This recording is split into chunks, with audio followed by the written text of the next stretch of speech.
Amados hermanos en Cristo, paz a vosotros. Me da mucho gusto, hermanos, tener la oportunidad de estar en comunión con ustedes en este lugar y buscando encontrar respuestas de vida para seguir caminando en el camino de nuestro Señor.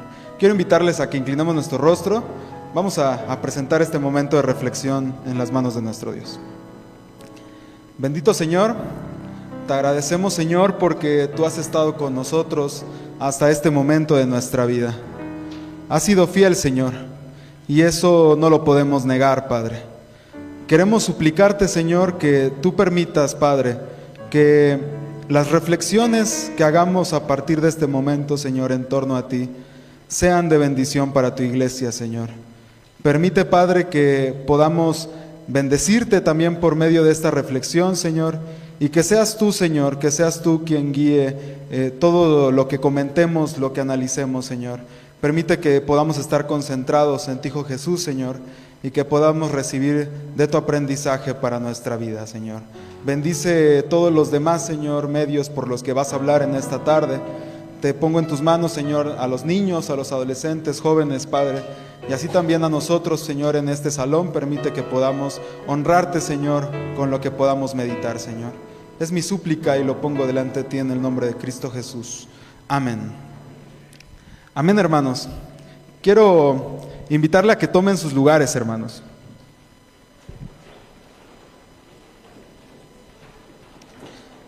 Bueno, me da mucho gusto, hermanos, tener la oportunidad de estar nuevamente en este lugar, donde siempre es una responsabilidad estar para poder compartir de lo que el Señor tiene para nuestra vida. Y especialmente me da mucho gusto estar, hermanos, porque el mes pasado fue un mes en el que, gracias a Dios, Él me permitió estar en otros lugares compartiendo de la Escritura, en la iglesia de Guadalupe, en la iglesia de Los Pinos, y también estuve, gracias a Dios, en las oficinas de nuestra iglesia, hermanos, desde donde les mandan saludos de paz nuestro hermano Nehemías Pérez, el tesorero de nuestra iglesia, el hermano Abdiel Gómez y el hermano Abelardo Alarcón, que son los integrantes del Departamento Nacional de Misión. Y en este tiempo, hermanos, el Señor, desde inicios de mes, nos permitía conocer la temática que íbamos a manejar en este mes. Y a mí me gustaría, antes de sumarnos de lleno a lo que es este mensaje, recuperar ideas, hermanos, de lo que ha construido esta temática y también los aprendizajes más recientes. Lo primero que me gustaría recuperar, hermanos, es de la escuela sabática que se dio a inicios de este mes a manos de nuestro hermano Isaías Florentino, titulada La Biblia Explicada. Él, entre todas sus aportaciones, me gustaría rescatar estas tres. La primera es que no podemos conocer el propósito de Dios para nuestra vida si no nos acercamos al texto bíblico. Es imposible. Podemos suponer, podemos teorizar, podemos jugar a que estamos haciendo lo correcto, pero si no tenemos un acercamiento sincero a la Escritura, solamente jugamos a estudiar la Biblia. También me gustaría recuperar esto que dice en su segunda tesis, y es que la fe no puede ser expuesta como un formulario de un coach de vida. Y eso me gustó mucho, porque si lo vemos desde esta perspectiva, a eso rebajamos a Cristo, a un motivador, a alguien que incentiva a realizar algo solamente porque quiere causar emoción. La vida del creyente es distinta, por lo cual la aplicación es distinta según cada creyente, pero solo uno salva, por lo cual solo uno es el camino a la plenitud. Y ese camino es por medio del estudio, la comprensión y el seguimiento de vida de nuestro Señor Jesús. Y como tercer tesis, hermanos, me gustaría rescatar esto, que es que la Biblia no es un libro que resuelva nuestra curiosidad y nuestro morbo. El que la lee encuentra palabras de vida, pero solo si sabe encontrar a Cristo. Si alguien se acerca a la Escritura por cualquier otro motivo, seguramente se va a llevar una insatisfacción. Cuando encontramos a Cristo es cuando tiene todo sentido las historias, las parábolas, las enseñanzas. Solamente encontrando a Cristo ese libro cobra vida y en sí mismo da vida. Entonces, pero para hallarle hay que conocerle. Si no, vamos a creer encontrar a Cristo en cada personaje, en cada historia mal contada. Y es solamente por medio del conocimiento de Jesús que nosotros podemos impactar, primero impactar nuestra vida por medio de su evangelio y también impactar a otras personas. Y la segunda recuperación que me gustaría hacer de este mes, hermanos, es el mensaje de hace 8 días de mi hermano David, que básicamente hablaba sobre las capacidades. Y como primer pensamiento es que ninguna virtud es importante si no se pone al servicio de Cristo. Podemos ser muy capaces en muchas cosas, pero si no somos capaces de aterrizar nuestra vida en Jesús, nos convertimos en lo que el apóstol Pablo llama como un recipiente que hace ruido y ¿qué? Y nada más. Entonces, nuestra meta como creyentes es aspirar a que nuestra vida y nuestras capacidades, nuestras virtudes, nuestros dones giren en torno a la persona de Jesús. La segunda tesis que me gustaría rescatar es que esta analogía que hacía el hermano a través de la reflexión del atleta, no podemos cumplir sin cumplir las reglas del juego. Nuestra única encomienda es ser como Cristo. Esa es nuestra única encomienda. Entonces, es a lo que se refiere Pablo cuando dice puestos los ojos en Cristo, el consumador de la fe. Nuestra mirada tiene que estar puesta en aquel que nos da salvación. Y también me gustaría rescatar esto que se me hizo muy curioso, y es que es mejor ser criticado haciendo que no haciendo. Es decir, si buscamos ser como Cristo, va a valer la pena. Va a valer la pena todo lo que nos encontremos. ¿Por qué? Porque lo estamos haciendo en el camino de ser como Él. El mensaje, hermanos, de hoy es una invitación a los llamados a ser como Jesús. Es una advertencia a los distraídos. ¿A qué? A concentrarnos en Jesús. ¿Qué nos puede distraer en nuestro caminar a ser como Cristo? Solo se le recomienda concentrarse al que está distraído. Solamente se le puede recomendar a alguien que no tiene la vista puesta en el blanco, que la ponga ahí. Y es por eso, hermanos, que yo les invito a que con mucha sinceridad cada uno realice un análisis personal antes de comenzar este estudio para reflexionar en torno a la pregunta: ¿en qué lugar tengo a Cristo en mi vida? Pero sinceramente, ¿qué es más importante para mí? Nadie se va a enterar de su respuesta. Si yo digo, no, pues Cristo es mi ideal, y ya tendremos oportunidad de reflexionar en una frase en torno a ello, nuestra vida tiene que reflejar eso.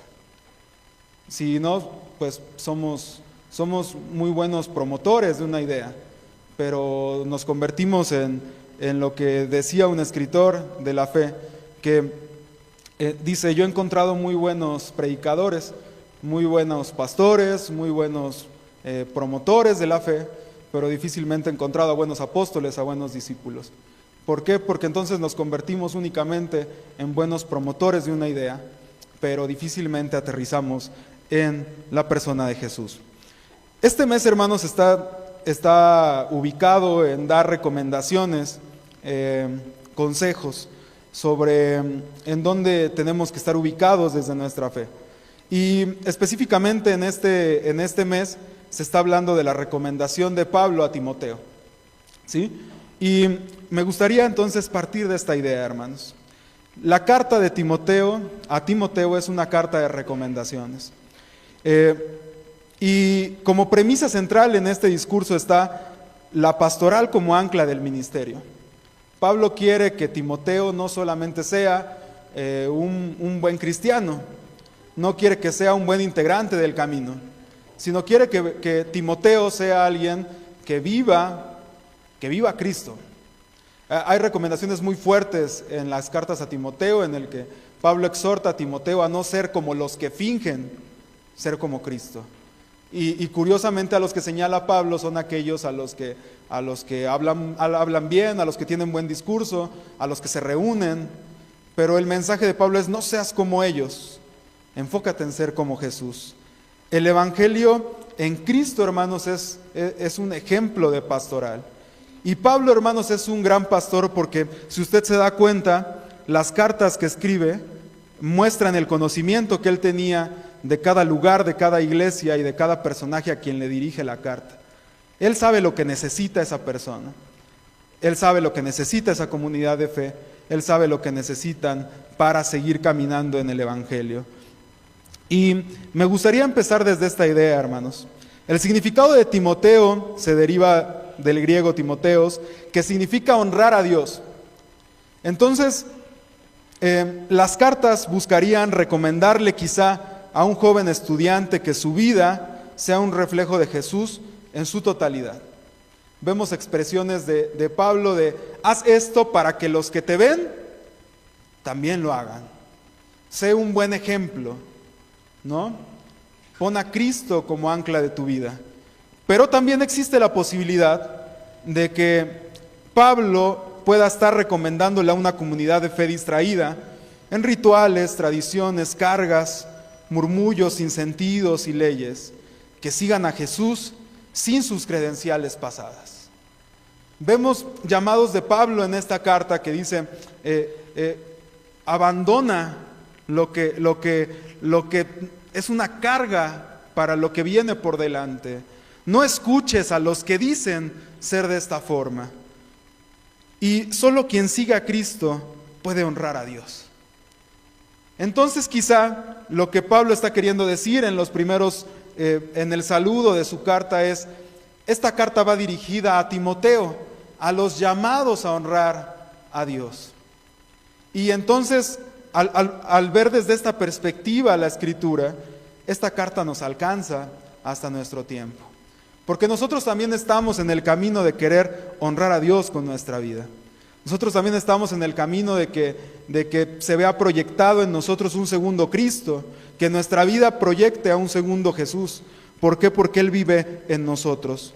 Solamente quien consigue proyectar a Cristo entonces es un verdadero discípulo. Esta carta entonces pasa de ser una carta paternal a ser una carta con amor escrita, pero dirigida para todos los creyentes que buscan ser llamados seguidores de Cristo. Y yo aquí quise poner estas imágenes, hermanos, porque vemos que Pablo es muy directo en lo que él menciona. Pablo está escribiendo desde prisión, dice él. Si no me avergüenzo desde donde escribo. La iglesia de aquel entonces sabía desde dónde escribía Pablo. Vamos a tener oportunidad de reflexionar en unas palabras que creo que pocas veces reflexionamos sobre este mensaje. Decía yo que Cristo y su evangelio son pastorales. Siempre vemos a un Jesús que, si quiere dar una enseñanza, se acerca a quien va a impactar con su mensaje. No lo da desde una posición lejana. Él se acerca, impacta las vidas, transforma las realidades. ¿Por qué? Porque no basta con decir que Dios es amor, basta con demostrarlo. Y el camino hacia la fe es un camino que puede verse como un final feliz, pero en el camino hay mucha aflicción. Y Pablo le está advirtiendo a esta comunidad o a este creyente que él sepa que el camino que ha elegido es complicado de caminar. Pero la meta es llegar a ser como Jesús. Entonces, hermanos, llegamos al texto bíblico que nos da margen para estudiar en esta tarde. Pablo no solo es un buen pastor, sino también parece ser fue un buen aprendiz. Normalmente de las enseñanzas de Pablo solo leemos y escuchamos lo que queremos. Las cuestiones fuertes que van en contra de nuestra religiosidad, como que vamos caminando como el jueguito del dinosaurio en Google, y cuando viene esa parte de la escritura la brincamos, y como que se nos olvida que Pablo nos insta a no ser religiosos, se nos olvida que Pablo no nos insta a poner en el lugar de Cristo algo que lo pueda opacar, y no porque lo opaque, sino porque nosotros le llamamos delicia. Y es ahí, hermanos, cuando nos sumergimos en la enseñanza de Pablo en esta carta, nos damos cuenta que sus enseñanzas son contundentes respecto al Evangelio. Solo Cristo debe de ser estudiado e imitado y seguido. Y él lo sabía y por eso escribe esto en la segunda carta a Timoteo, versos 12 y 13. Dice: por lo cual también sufro estas cosas, pero no me avergüenzo, porque yo sé en quién he creído y estoy convencido de que es poderoso para guardar mi depósito hasta aquel día. Retén la norma de las sanas palabras que has oído de mí en la fe y el amor en Cristo Jesús. Yo creo, hermanos, y le estuve dando vueltas a esto durante mi preparación en el mensaje, la parte que a mí personalmente creo que constituye todo este texto, hermanos, es esta declaración poderosa de fe de Pablo. Porque yo sé en quién he creído. Es una expresión fuerte y contundente. Pablo sabe que como a Jesús hay quienes lo están juzgando por no guardar ciertas tradiciones judías. Hay quienes lo están juzgando porque como los miembros del Sanedrín se preguntan por qué Pablo anda en las mesas de los gentiles y por qué Pablo se rapa y por qué Pablo dice hacer esto y por qué Pablo sabe hacer el otro. Pero el mensaje de Pablo es: eso no me importa, yo sé en quién he creído. Yo sé que lo que realizo es digno porque a quien sigo es digno de toda adoración. Y la pregunta, hermanos, una vez identificando esta expresión es decir: ¿nosotros podríamos decir lo mismo hoy? Yo solo puedo decir que conozco a alguien cuando mi intimidad es profunda con esa persona, cuando esa persona es mi amigo, y aún a los amigos no se les termina por conocer totalmente. Y Pablo aquí hace un freno, mete un freno y dice: hey, a mí no me juzgues, yo sé a quién, yo sé en quién he creído. Yo tomé esta decisión con conocimiento de parte. Yo sé que aquel al que sigo, al quien ustedes dicen que me hacen falta adornos para seguir, él es el que constituye mi fe. Y aquí, hermanos, es entonces cuando vienen otras preguntas. ¿Jesús me conoce? ¿O qué versión le he presentado a Cristo de mí? Voy a regresar al título de este tema, y es: concéntrate en Jesús. Hay un estudio, hermanos, que ya en algún momento cité en algún otro mensaje, y es que las iglesias por todo el mundo están desapareciendo. Y es curioso ver que grandes iglesias del Reino Unido están ahora haciendo gimnasios, o siendo fondas de comida, o siendo clubes nocturnos. ¿Por qué? Porque esas iglesias no aprendieron a ser contextuales. El mensaje que predicaban era hermoso como el nuestro, pero no aprendieron a renovar su mensaje para las necesidades de nuestro tiempo. No supieron hacer que aquel Cristo que murió en la cruz fuera vigente para su tiempo. Y esa es una responsabilidad de quienes predicamos a Jesús. Pero cuando Jesús nos mira, hermanos, y reflexiona en nuestro caminar cristiano, y nos ve esforzarnos, ¿qué ve de nosotros? ¿Nos ve esforzándonos por ser como Él, o por seguir un prototipo de religiosidad parecida a lo que existe hoy en nuestros días? Nos ve pareciéndonos a replicar modelos anteriores a lo que vivimos hoy en este presente, porque ese es un modelo probado, porque no nos exige, porque sabemos cómo caminar ahí. Así se ha caminado siempre. ¿O ve Jesús quizá en nosotros el esfuerzo de realmente replicar para nuestros días a un creyente, a un discípulo con todas sus letras? Cuando nosotros reflexionamos en esto, nos preguntamos: ¿qué tanto es tantito? Y en el discurso del creyente es mucho. ¿Qué de malo tiene que yo me distraiga quizá y me enfoque en esto que no es Cristo por un ratito? Es mucho. ¿Qué de malo tiene que yo preste atención a estos escritores, a estos personajes, a esta proyección de fe, pero que yo deje a Cristo guardado en el cajón unos años? ¿Por qué? Porque es necesario y porque es lo que me pide mi realidad. Es mucho para la fe. ¿Por qué? Porque Pablo conoce vuelvo a repetirlo, hermanos, a quien le escribe, sabe que si es un hombre, aún no es maduro en la fe. Le está recomendando a este aprendiz que no escuche a quien le dice no digas esto, aún no es tiempo, espéranos que hay prioridades, no coincides con nuestro proyecto.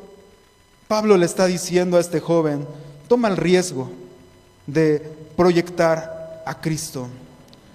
Da un paso al frente y que tu vida sea una proyección de ese evangelio eficaz. Pero lo insta a soportar. Lo que se viene es difícil, le dice Pablo. Mira dónde estoy yo. Te escribo desde la cárcel. Lo que se viene es complicado.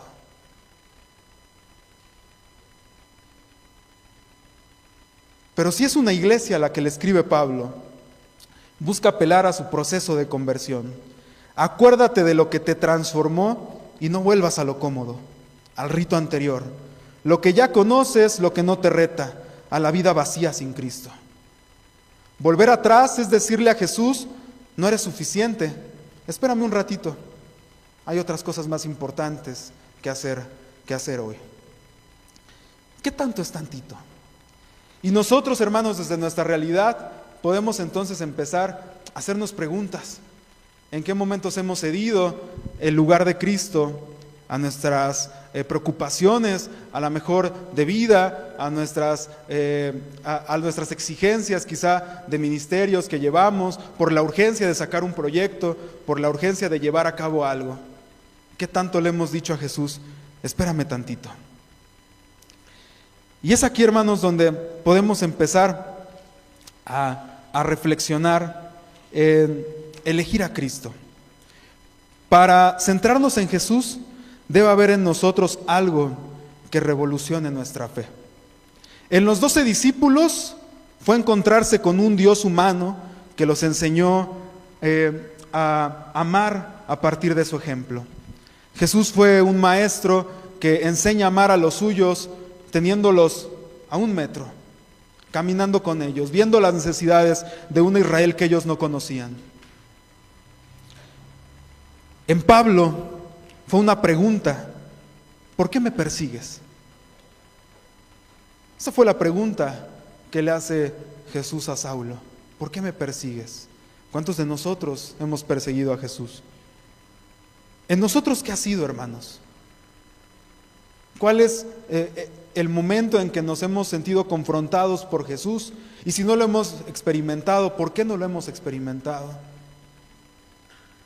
Cuando nos hemos visto quizá frente al bautismo, frente a un riesgo de muerte, frente a algo que nos ha movido nuestra fe. ¿Qué ha sido lo que ha movido nuestra fe?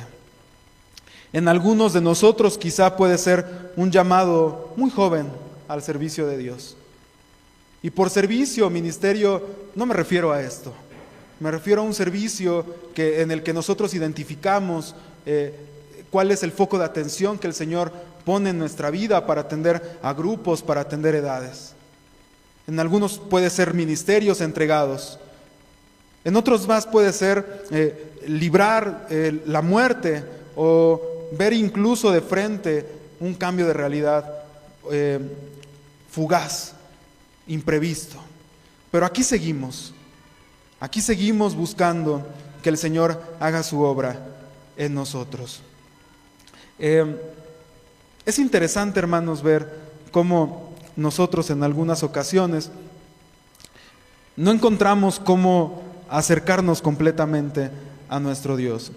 Y Oscar mencionaba hace unas semanas, hacía referencia a C.S. Lewis, un escritor británico que era ateo, y que él al enfrentarse con su realidad, siendo el ateo de los ateos, decide convertirse a la fe cristiana.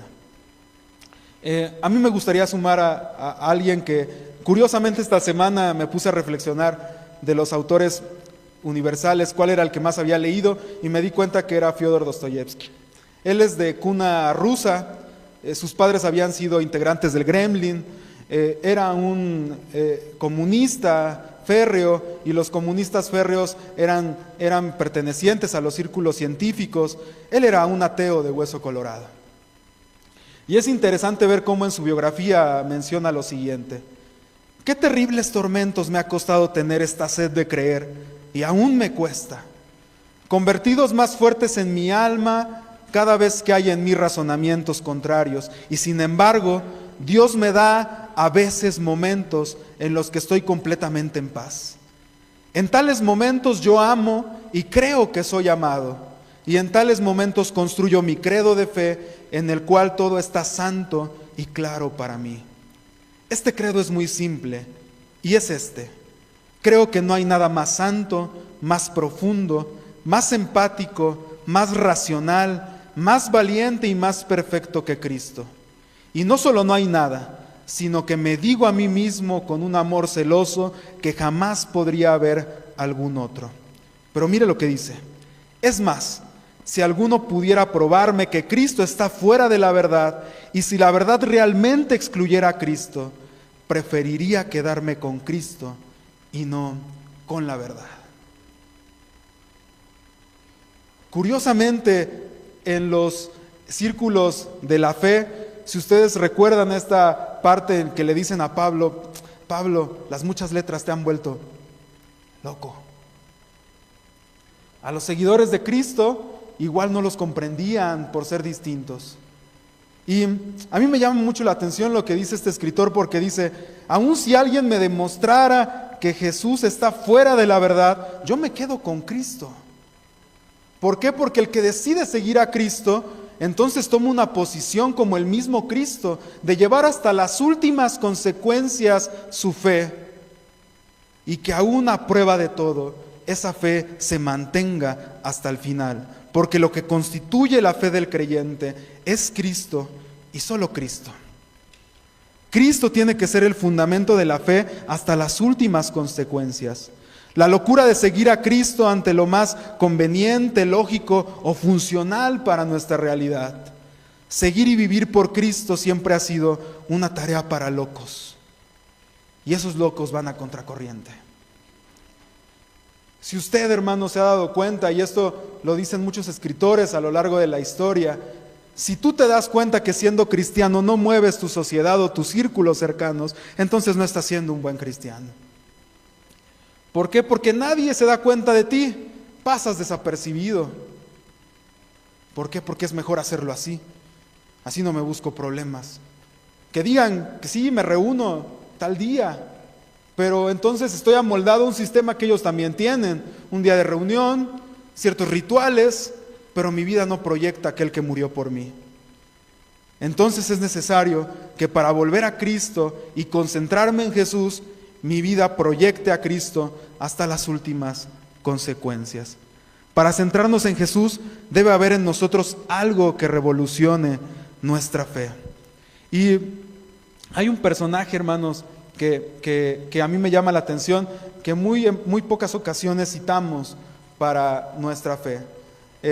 Quizá porque él no aparece en el texto bíblico, pero desde los biblistas él es fundamental para nuestra fe, porque él reforma y da un paso fuerte hacia que la fe hoy sea abierta. Y ese es Martín Lutero. Y Martín Lutero, dentro de su reforma, dice esto: ¿creen pues también en el único Salvador, Jesús, aquellos que buscan salvación en los santos o en sí mismos o en cualquier otra parte?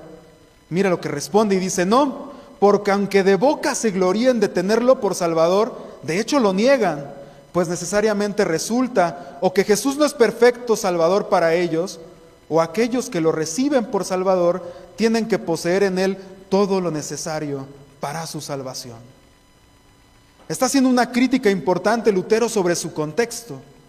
Aquellos que dicen que Jesús no es suficiente están identificados, los conocemos muy bien.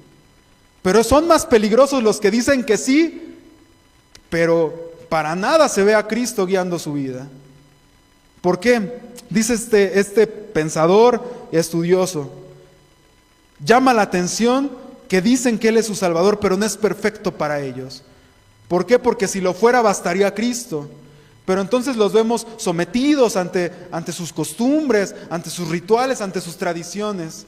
Y aquel que los salvó no está presente en medio de su vida. Por eso llama y dice: aquellos que lo reciben por Salvador tienen que poseerlo para alcanzar su salvación. Nosotros también hemos conocido a Cristo, hermanos. Y cuando Jesús no es el centro de nuestra fe, es porque creemos que algo le falta a ese Cristo. No nos jugamos nuestra realidad de apartarnos hacia seguir a aquel hombre llamado Jesús. Nos distraemos jugando a decirnos que nuestra experiencia religiosa es completa simplemente porque así lo hemos hecho siempre. Pero cuando la confrontamos y la pasamos por esa aguja llamada Cristo, algo falla fuertemente. Nosotros, hermanos, en este ejercicio de fe que realizamos, no podemos limitar el concentrarnos a Cristo una recomendación. Cristo es la cúspide de la fe. Uno de los grandes postulados de la Reforma es, la primer solá de Lutero es solo Cristo. Después viene solo la Escritura, solo la fe, solo por gracia, solo a Dios la gloria. Pero Cristo es la primera, solo Cristo. ¿Por qué? Porque en Él puedo ver cómo es Dios, en Él puedo ver proyectado el ejemplo de lo que Cristo quiere alcanzar por medio de mí, pero que es parte del plan perfecto de Dios, de la perfecta voluntad de Dios para mi vida. Y no hacer, hermanos, un ejercicio contextual con nuestra comunidad sería una responsabilidad. Cuando nosotros nos ponemos de frente, hermanos, en nuestra experiencia ritual, tenemos que sí hacer un análisis personal, pero también preguntarnos qué tanto desde mi experiencia comunitaria Cristo está en la cúspide de la fe. Esta semana, hermanos, como ustedes lo saben, nuestra hermana Toñita falleció. Y yo quiero recuperar esto, hermanos, porque creo que hay acompañamientos pastorales en la comunidad que a veces pasan por alto, hermanos, los pasamos por alto, pero que son valiosos para la comunidad. Nuestra hermana fue una líder, hermanos, tuvo liderazgos y ministerios, pero siempre fue una líder discreta y hoy descansa en la promesa de Jesús.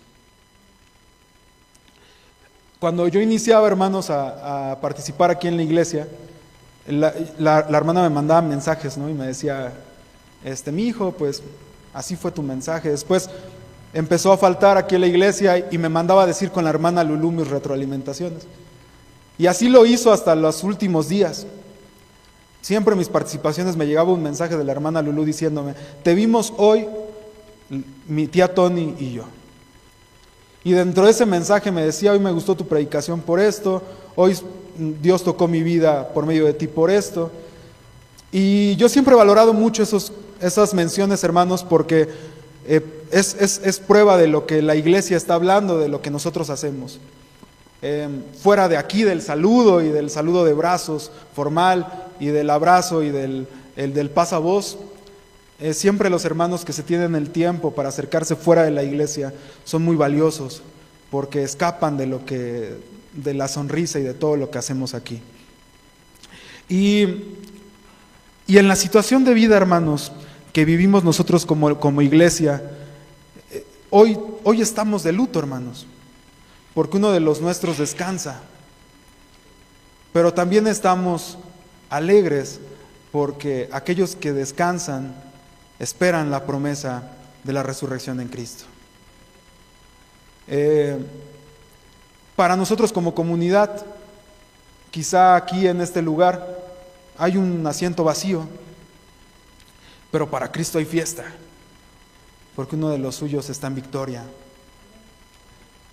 Para algunos de nosotros que no tenían el gusto de conocerla, algunos podrían decir, la hermana ya descansa y citar comentarios que solemos hacer cuando alguien muere.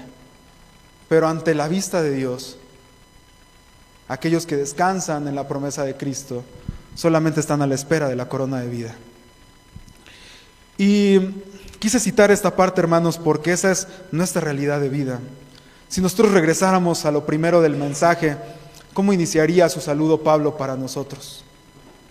A todos aquellos que están llamados a honrar a Dios, hoy les quiero iniciar diciendo, los acompaño en su dolor. ¿Pero qué creen? La hermana Tony descansa en la promesa en la promesa de Cristo. Y después entraría en la cuestión de los rituales y de todo lo que solemos repetir.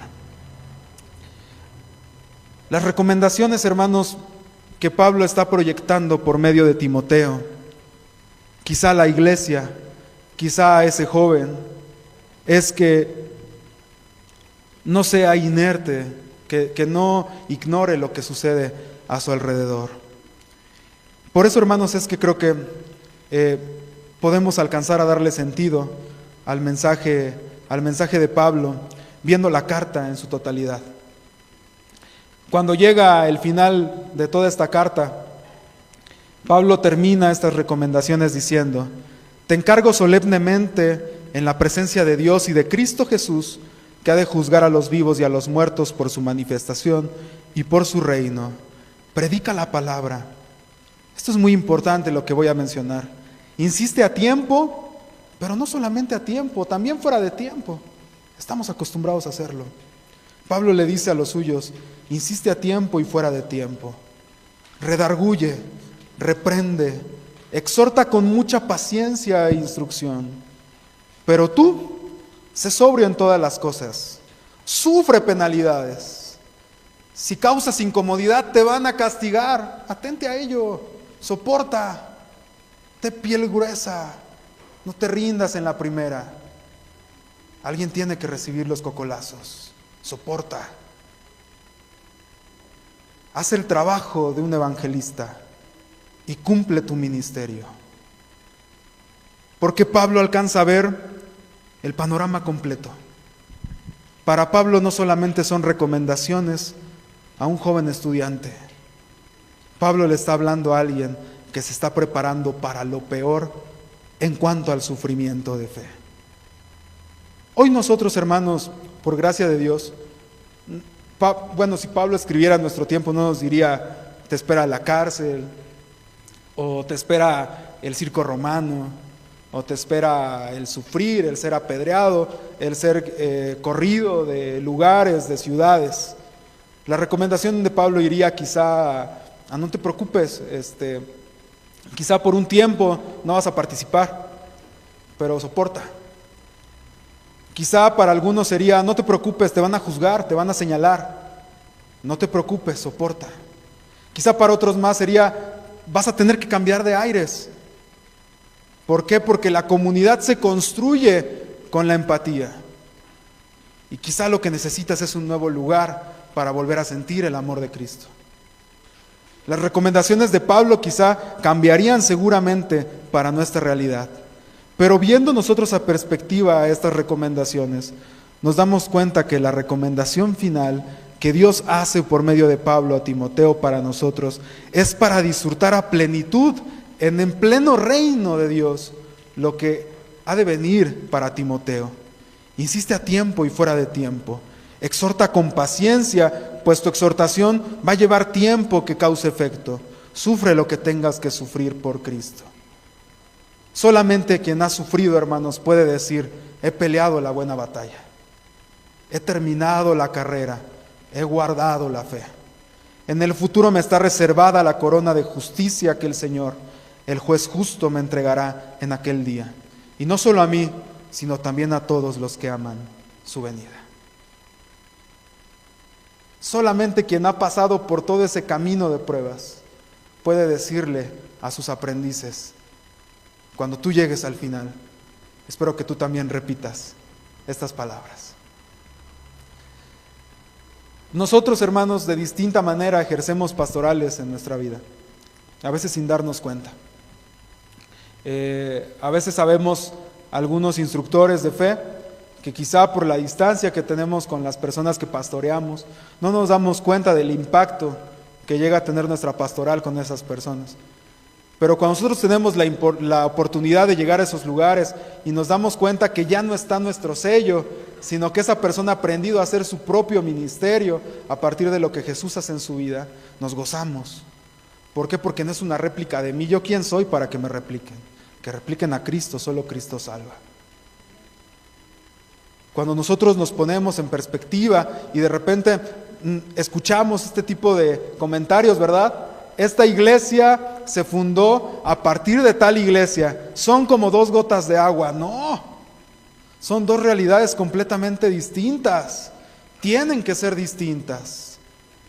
Tienen que comportarse de manera diferente, porque la situación de vida es distinta, porque no están llamados a replicar lo que hace la iglesia madre, sino están llamados a replicar lo que Cristo, por medio de su evangelio, vino a impregnar para la vida del creyente.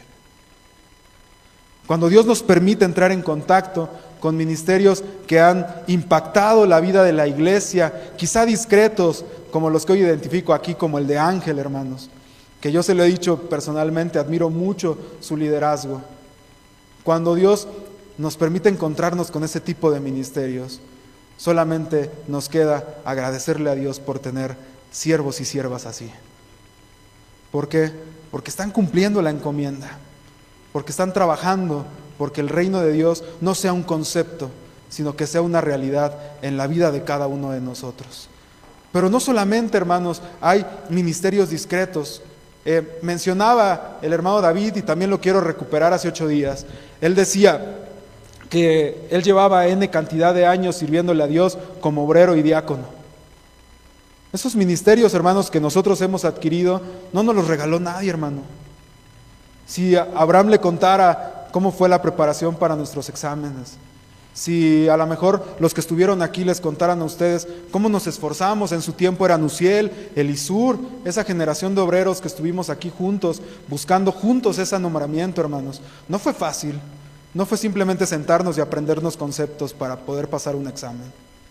Fue reflexionar a través de lo que queríamos que viniera para nuestra vida, a través de qué queríamos que girara en torno de nuestra vida, con un ministerio que no fuera institucional, sino que fuera pastoral hasta el final.